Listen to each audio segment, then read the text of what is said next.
We good? Check, check. Feedback, feedback. A room full of audio professionals.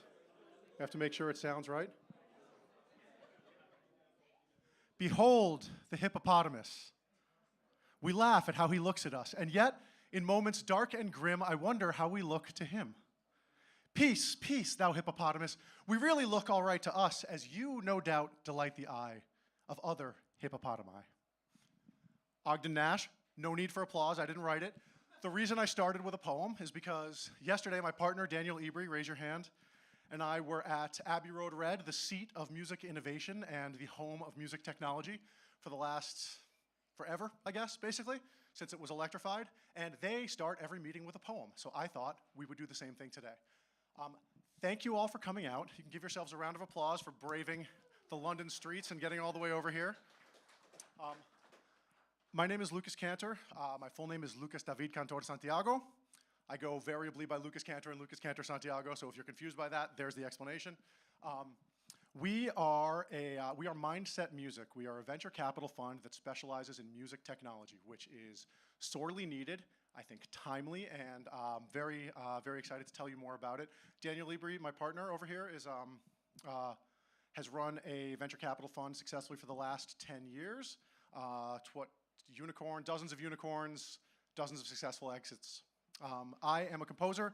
You may know me because those two gentlemen in the back with the awesome jackets and the beard and the beer called me in 2019 and asked me to finish Schubert's Unfinished Symphony with artificial intelligence. And since I did that project, music tech companies, some of you in this room, have asked me for my take on their products. And what I've noticed is that the things that I'm the most interested in don't find funding, and the things that I think are kind of interesting, but maybe not too useful, have big exits and then are never heard from again. So we wanted to correct this imbalance. And I'm not going to tell you too much about the music tech ecosystem because we have the expert by order of the king. We are here at a music tech event and Cliff Fluet is present. So we have fulfilled our obligation. Cliff, for those of you who don't know, is the managing director of 11 Advisory, whose client list is a who's who of the music business. He is also an attorney, a partner at Silkin, and he once blew me off for dinner in Los Angeles because he was having brunch with Bono. So let me turn this over to you, Cliff. Why don't you grab number 2? That'll be your mic. I haven't quite prepared a poem. There was a young man from Venus. No. I thought I'd kick things off with this diverse audience, a tileyard, an ecosystem, to set things off as to what I think is the challenge when it comes to investing in and around music, which is, I just genuinely think that, I was with a VC yesterday who said, is music undervalued or is it just misunderstood? And spoiler alert, I think it's just not understood. Now, I know I'm talking to an audience full of people who understand the ecosystem, but there's also a few people that are here to invest and people who are music curious.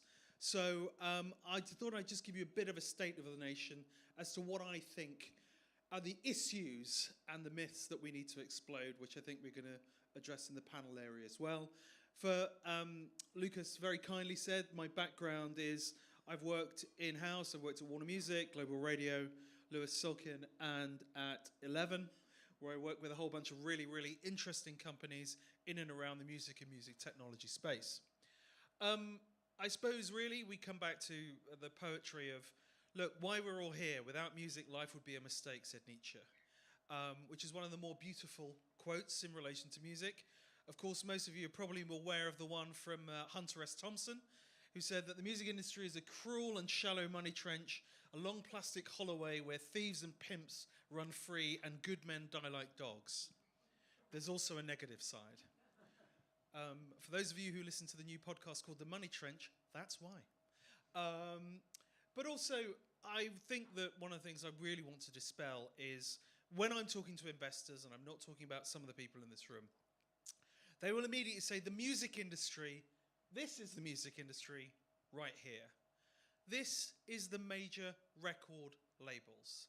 This is not the music industry, and this is not what it's about.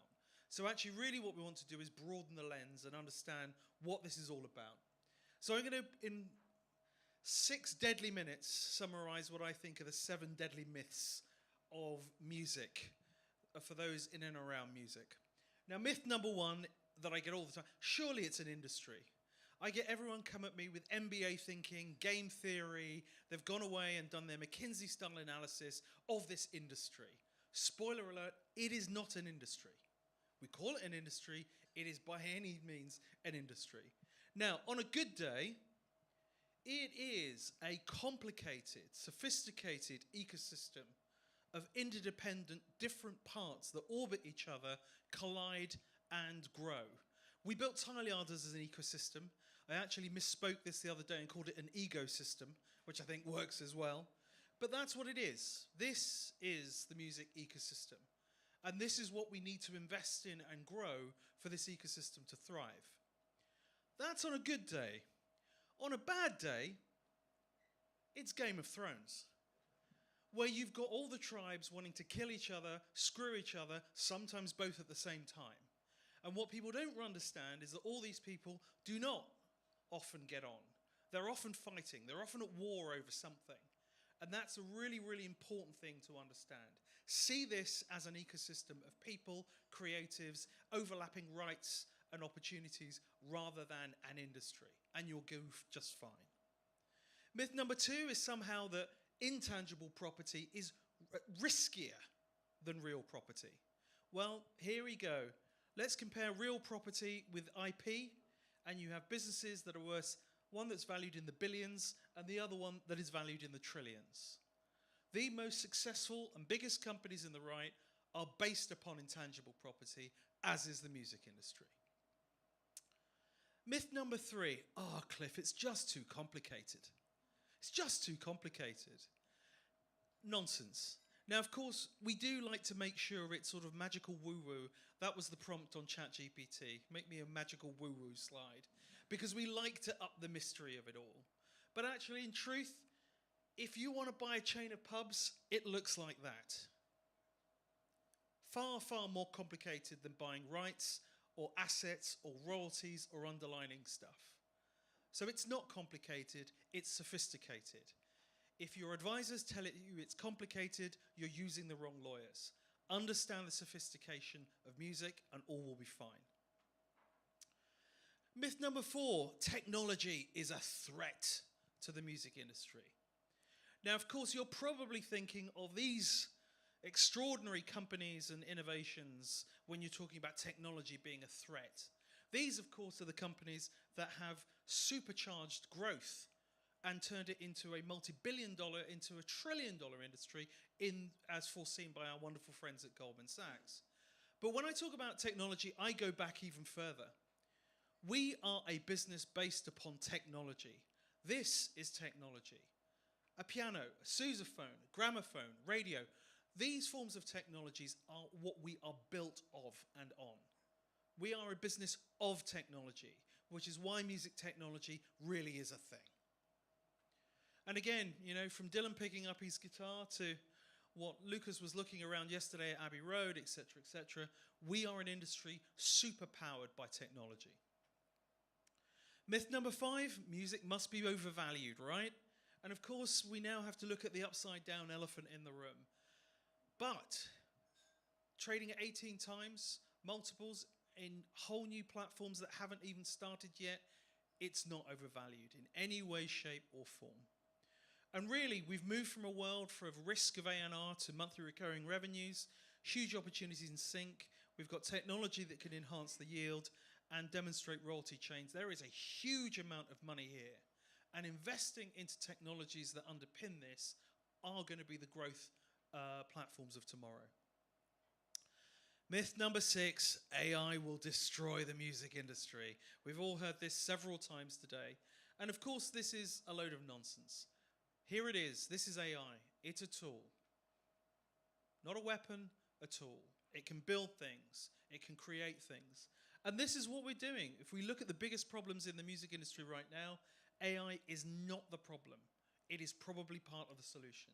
Personalization, discovery, democratization, production cost detection, all of these things can be powered by AI. The largest companies on the planet have been very, very busy when it comes to AI.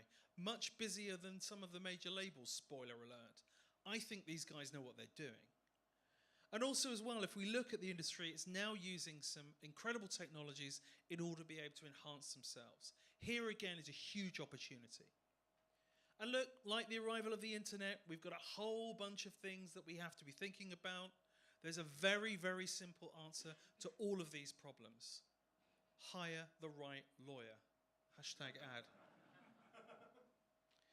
And then myth number 7, it's a mature market.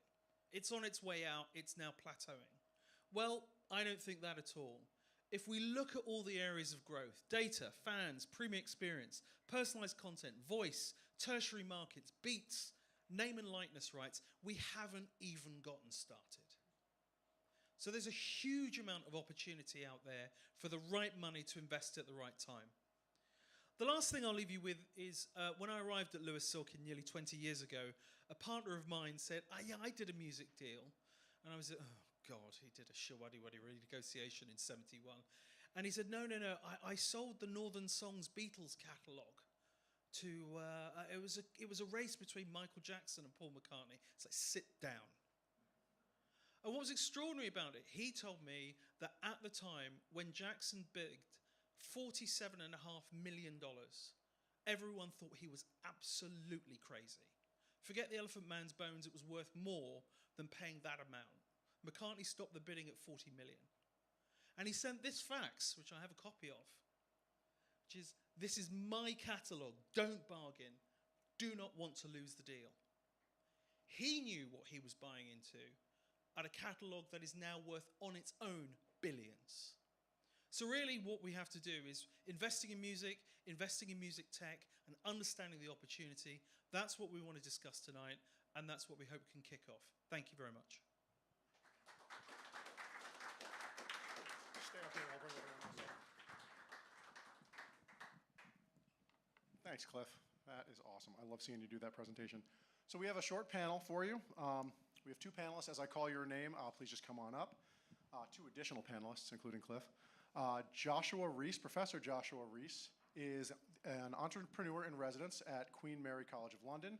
He's the co-founder of 4 companies: Lander, which I've definitely used and you guys have all for sure heard of, Waveshaper AI, RoX, which I've also used and you guys have all for sure heard of, and Nemisindo. Please come on up. He's written 200 scientific papers and multiple books, including audio effects theory and intelligent music production. I can't think of a better person to ask some of these questions to. Please give a hand to Joshua Reiss. And you know him, you love him, Alex Brees, who we're going to have sit on the end because he has to catch a Eurostar to ADE. He's the founder of Unhurd, which helps artists reach their most valuable fans with data-led marketing campaigns. They're currently working with 105,000 artists in 129 companies. That number's probably gone up since I read this earlier today. 120,000. Perfect. 121.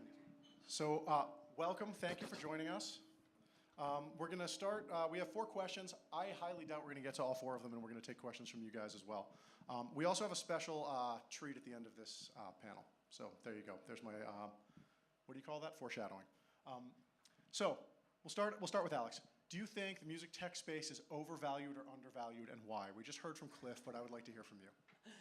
Yeah, I think undervalued, for a lot of the reasons that Cliff talked about. I think it's really important that, we've certainly struggled when it comes to raising capital. And I think it's all about setting the context, and instead of just looking perhaps at artists, take a step back and look at the consumers that are powering those products that are, serving artists. So there are 700 million paying subscribers in the music industry, and there are kind of 300 million paying subscribers on Netflix, for example. So that's a comparison that I think often when I'm speaking to people in the music industry who are raising capital, they kind of just push that to the side and they talk about their product and that there are millions of artists out there. But actually, I think if you can try and create value around your kind of specific artist-led product, or for us anyway, I'm speaking from my own personal experience, that really starts to then create the value and set the context for investors that we've spoken to. But undervalued for sure in terms of the experience that we've had. Thank you. Joshua, do you have a... Yeah, well, I'm certainly not going to say that it's overvalued to this crowd. That would be the wrong idea. You asked, so I have to answer.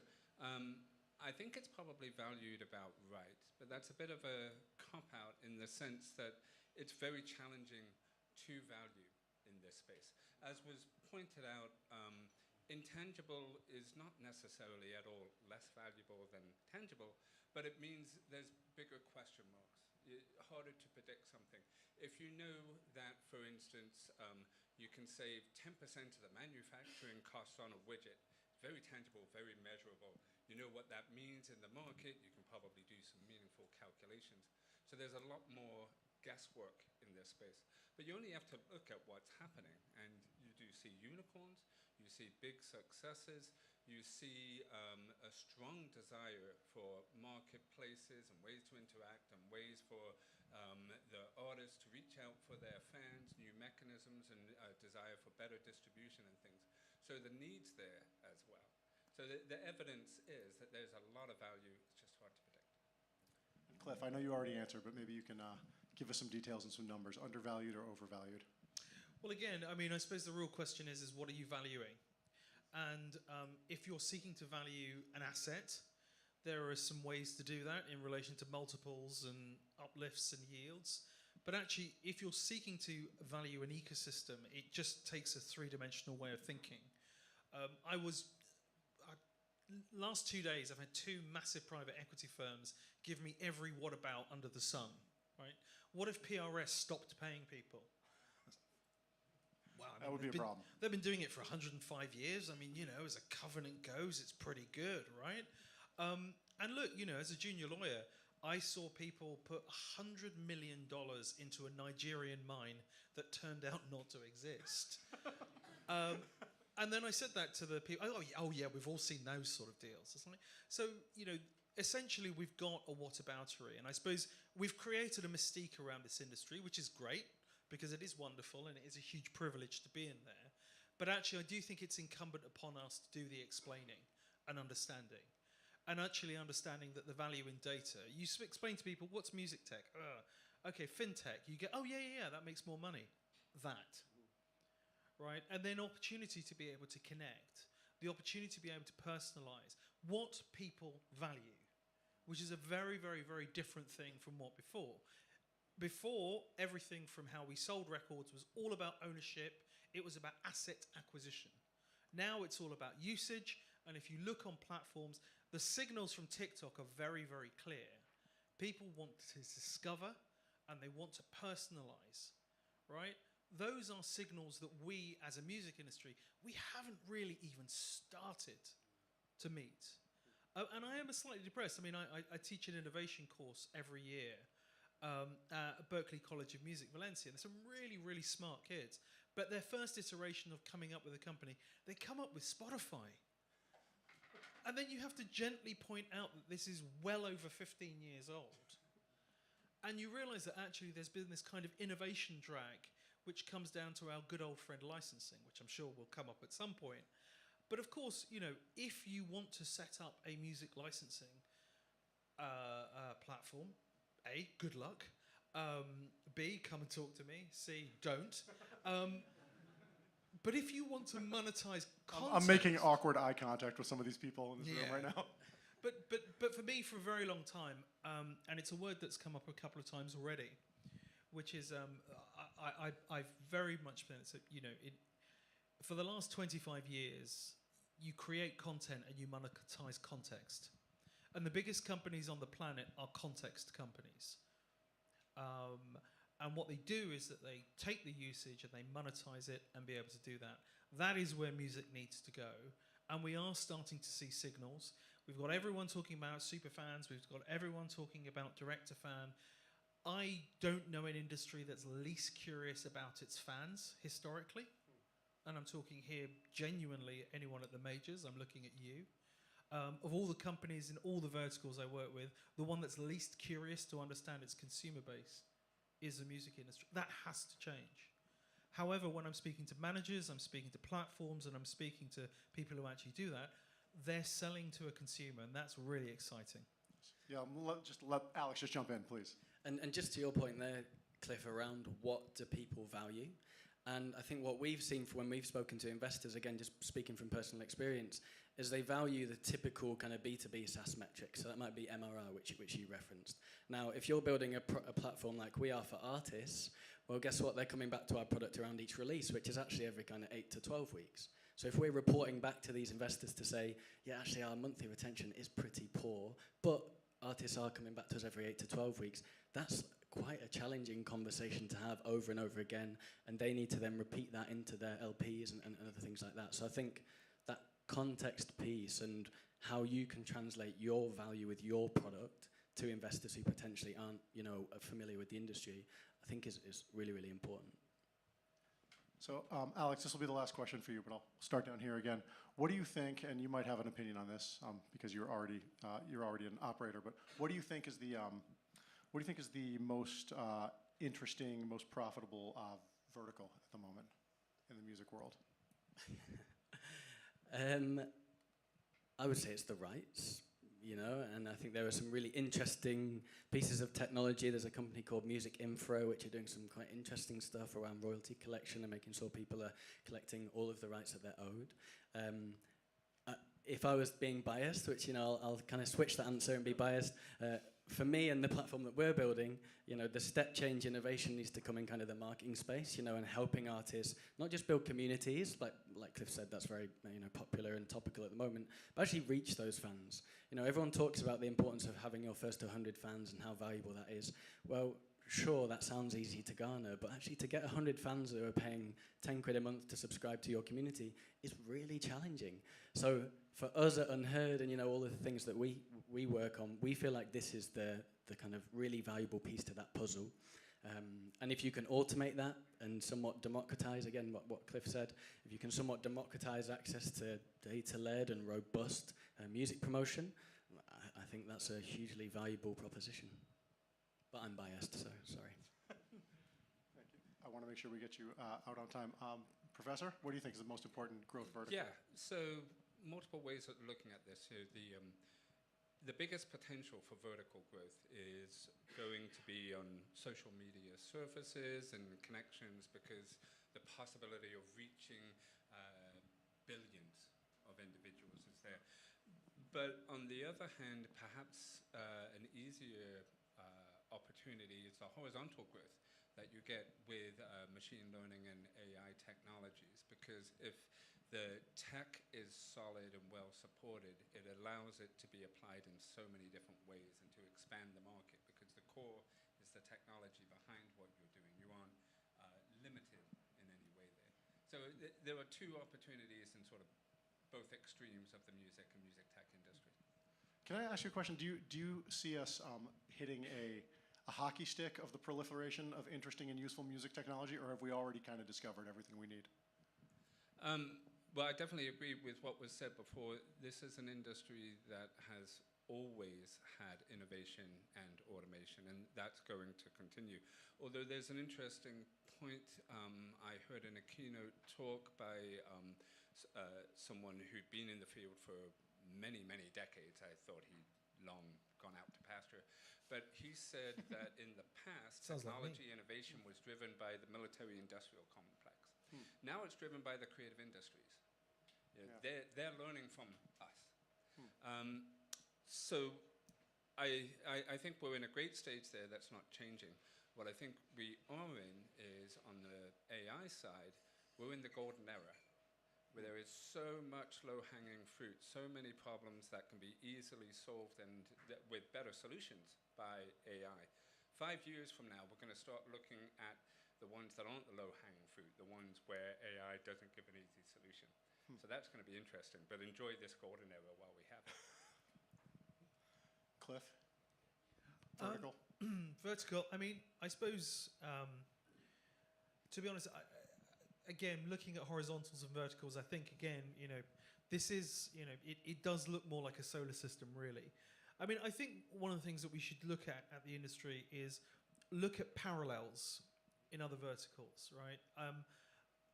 For the non-obvious reasons, one of the most fascinating platforms is the world is OnlyFans. The most interesting thing that you'll find on OnlyFans are not the proliferation of feet, but go and have a look at their report and accounts at Companies House, and you will see the most astonishing numbers. So for businesses like that and Substack that really absolutely can crack a niche and have the opportunity to be able to allow direct access to creators, extremely exciting. In relation to parallels, if we look at an industry like sport, and you think at the number of ways that they monetize versus the way that we monetize music, frankly, it's an embarrassment. You could even talk at the merch stand. If you go to the average merch stand, you might have 5 T-shirts, a hoodie, maybe if you're lucky, a baseball jacket. Go to a football stadium or a rugby stadium and you will see everything under the sun that is there. Or a baseball stadium. Or a baseball stadium, etc., etc. There was one megastar artist I was talking to who was really sniffy about it, but they had to go and do a thing at the National Portrait Gallery, which and it's one of the biggest artists in the world, meant to have erasers and notepads with his name on it. They sold in the hundreds of thousands. And I'm like, oh, who knew that was a thing? Lastly, I think in terms of music tech, probably my favorite bit of music tech is the flashing Bluetooth stick that BTS sold at all of their gigs for $70 or £70. That is a fascinating bit of music technology, to me not least, because it demonstrates that actually we have to move away from the unit cost margin view of music and actually understand what people want to buy probably has more to do with a handbag or some sort of badge than it has for that. So anyway. And what they're willing to pay. Absolutely. Is due to being a fan. So just a quick anecdote related to that. I was pitching the technology that became Lander in early days, and someone I was pitching to was saying, well, would fans really pay for this? I mean, why would they put money in? Why would the amateur musicians be interested in this sort of thing? And I looked at his shoes and said, you like to run.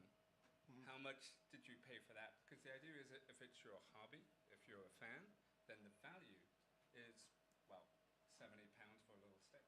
Yeah. Well, I mean, Rob Stringer was interviewed at Bloomberg earlier this week and challenged on buying the Floyd catalogue and the Queen catalogue. So look, it's a Picasso. What's the value? It's priceless. So back to the question that you've asked about value and undervalue, as it were. There's now this view that there's an element on it. But Before you, we have to sunset Alex's time with us. So let's not make a big deal out of it. Thank you very much. Go catch your train. Thank you. Thank you. Just leave it. But and it's such an important element. So back in the year 1999, early 2000, I worked at a place called Warner Music, and Madonna did one of the world's first live stream gigs globally. There's a couple of people in this room that may have been involved there at the time. And there were only 150 people allowed, members of the public allowed at Brixton Academy. And I negotiated the deal with Microsoft. 10 million people watched it online, which was a lot of people back then. Anyway, I did the deal. I had to get Madge's autograph. The reason I mention all of that is that I had a AAA pass. A week after the gig, I was offered £150 for my AAA pass. And I said to the managing director, someone's just offered me 150 quid for my pass that they can't use. And she narrowed her eyes at me and said, don't be fucking stupid. It only cost a penny to make.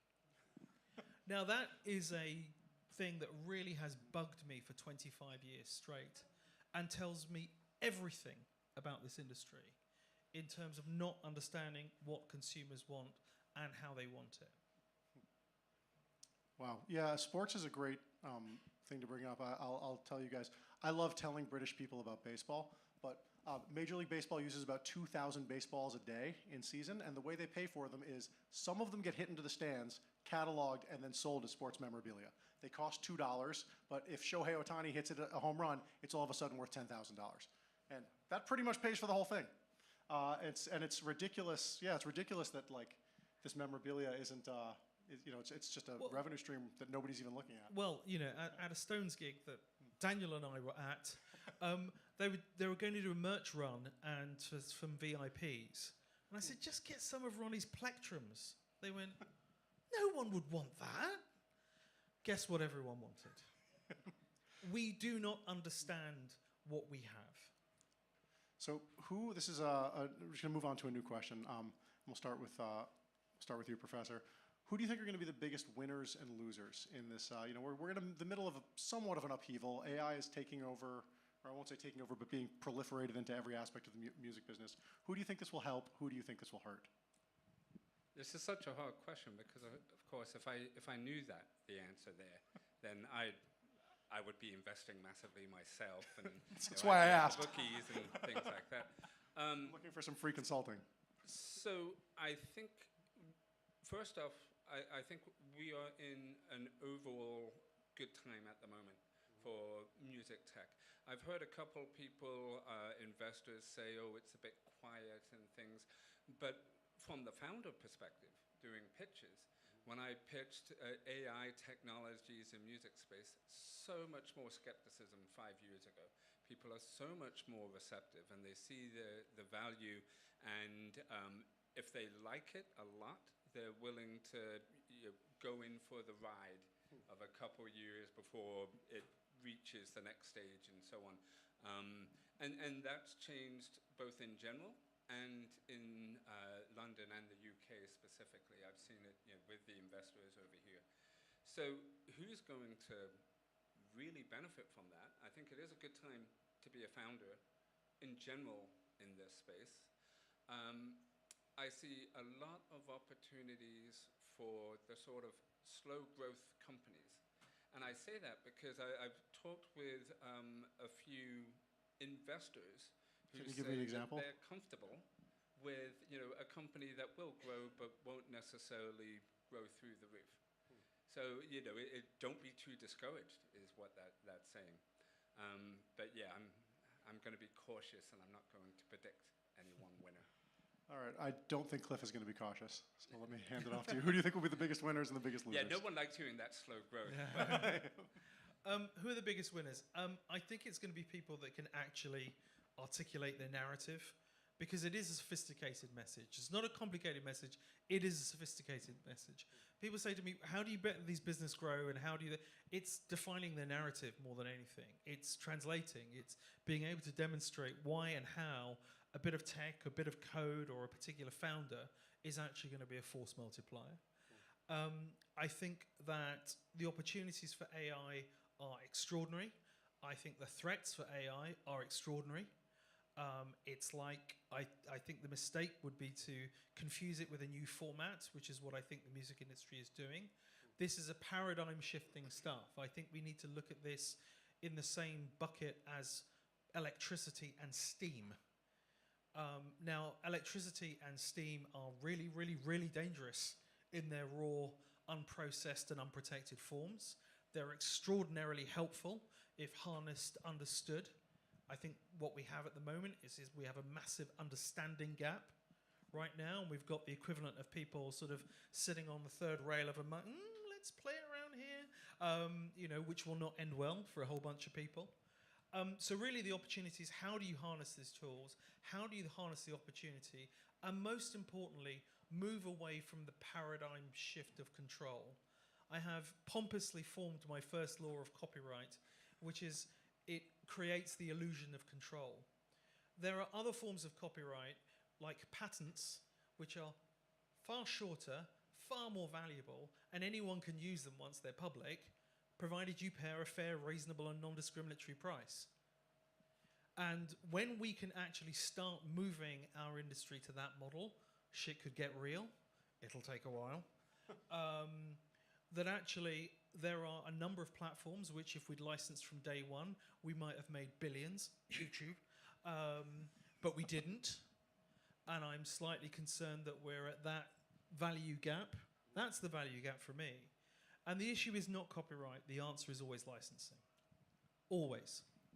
So I have a few comments on that. I'm not comfortable to make a prediction who the winner is, but I am comfortable making predictions about AI and some of the challenges there, which might be more risky. So first off, for the slow growth, that's not something the VCs and the venture funds are interested in. But there are investors who are comfortable with that on perhaps much smaller scale. And that surprised me, because again, that wasn't the case before. But with AI, my prediction is that it's going to be legislated, but it's not going to be bad. I think it'll be like a lot of cases where everyone will be unhappy, but they'll be equally unhappy. So I do know quite a few people working with the European Commission and elsewhere who are looking into the issue of AI and ethics, and specifically looking at the music tech space. And they're very knowledgeable, and they've been on both sides, and they come from a strong music tech background as well as a creative music background. And they are aware of the concerns of the creatives, while aware of the concerns of the startups and the innovators and the investors and so on. It doesn't mean that they'll reach the right decision, but I'd be cautious to say, oh, they don't know what they're doing or something like that. They are taking on board the information, and hopefully they'll do sound things with it. What I've seen are the two extremes where you will have, say, a company using AI to understand faults in their technical product and fix that. And where's the harm there? I don't see it. While at the same time, you have companies that are essentially training the system on one particular artist without any interaction with the artist.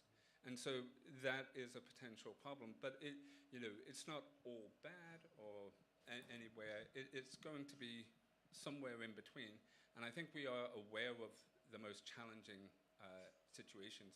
What we're also just starting to see is an emergence of a large, significant community of creative artists who are using music generation as their wonderful tool. Wouldn't disagree with any of that, Professor. I suppose the one thing that I would also say to people, that the one thing that I can guarantee to you, and believe me, we as the music industry should know more than anything, is it is not the art that will necessarily change, it is the business model. That one I can guarantee is going to be the difference.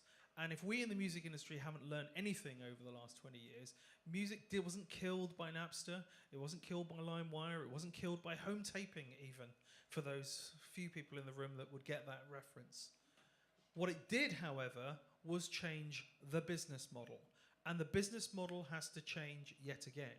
So really what we need to be doing, and I mean everyone in this room and outside of this room, is change the model. I tell you who is going to be screwed by it, is lawyers.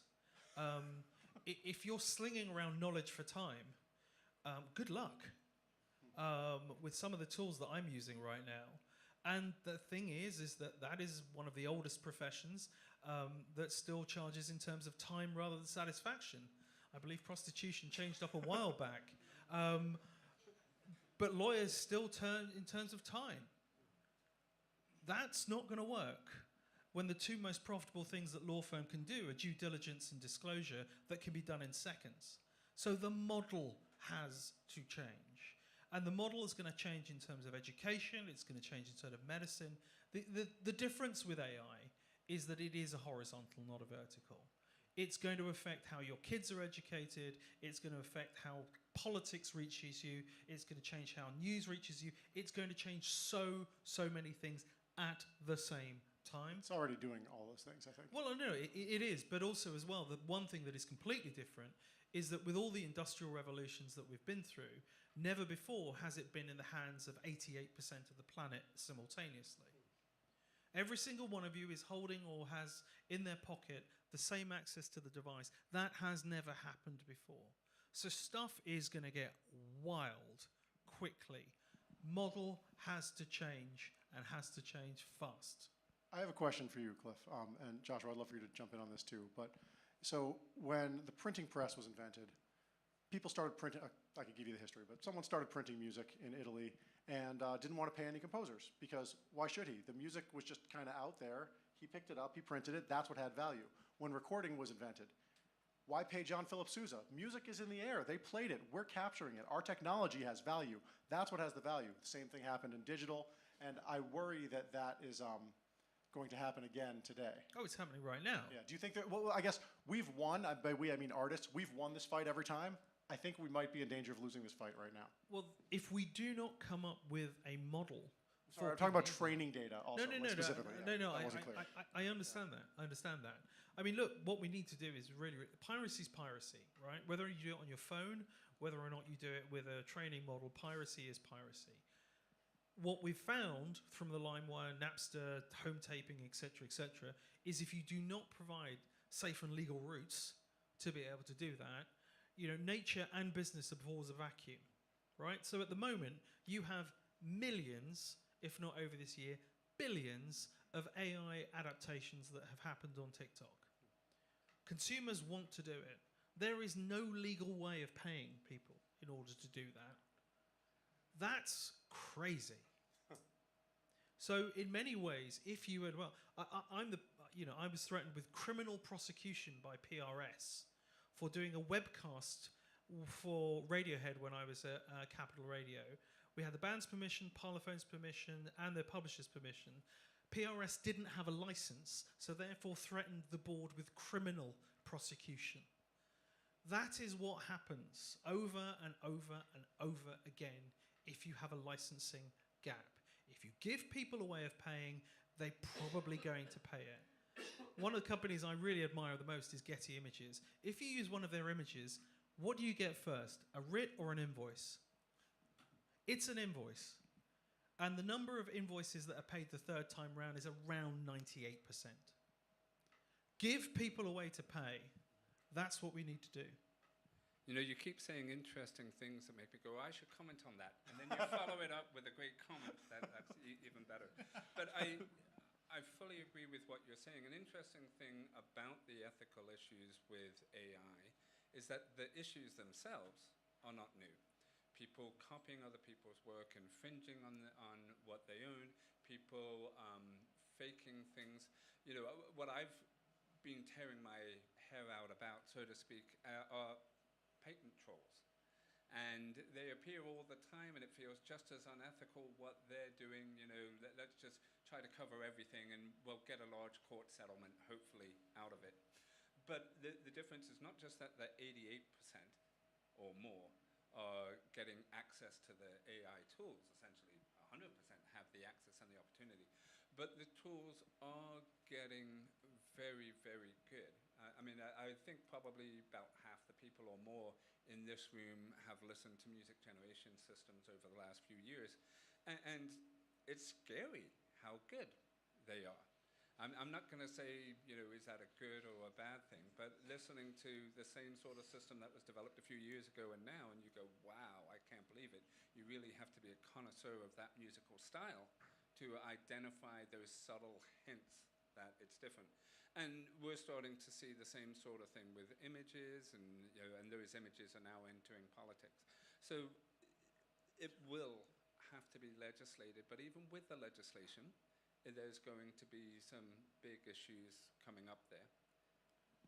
Thank you. Let me ask you our final question. This is for both of you, and let's just this is a quick answer question. I just want to know. I won't put a time on it. Let's say in the last month, short period of time. What is the most interesting thing that has come across your desk? Because you guys are both on the cutting edge. There was so someone pitched to me what I would essentially call a baby translator. It was a machine learning system that would analyze baby cries and tell you if it was hungry or in need of comfort or something. And the person just wasn't aware of what the challenges were for machine learning. I know you want it quick, but I got another pitch that same day from someone who had was going to use image analysis to detect jaundice. And sounds like a great idea, but machine learning systems are not perfect. And that one could only tell jaundice with strong certainty, and you need it. You need that level of certainty with medical diagnosis if it was really obvious what the color was. So there was no strong benefit there. But the other problem was when it went wrong, it was essentially misdiagnosing a child by the color of their skin. And there were so many issues there. I think he finally realized that this was problematic. Those were the two interesting ones. Those are good, thank you. Cliff, most interesting thing that's come across your desk recently? Well, I can't talk about client stuff, but the wonderful Will Lyons showed me the new synesthesia models, where essentially you can get anyone to say anything. And I hadn't looked at it for the last 6 months. It is nothing like it was 6 months ago. It's absolutely, completely and utterly jaw-dropping. Now, of course, we think this is amazing. Voice models, face models, this is brilliant. And of course, that's what everyone says with regard to music, right? But it's not our shit, so we don't care. Oh, look, it's a perfect model voice. We don't care about the model. We don't care about the actors. We don't care about the educators that it would have done. So that, for me, just is a real trigger, is that classic kind of, this is happening in every single vertical. What all of this can do joined up can be nothing short of astonishing. And it gives you what you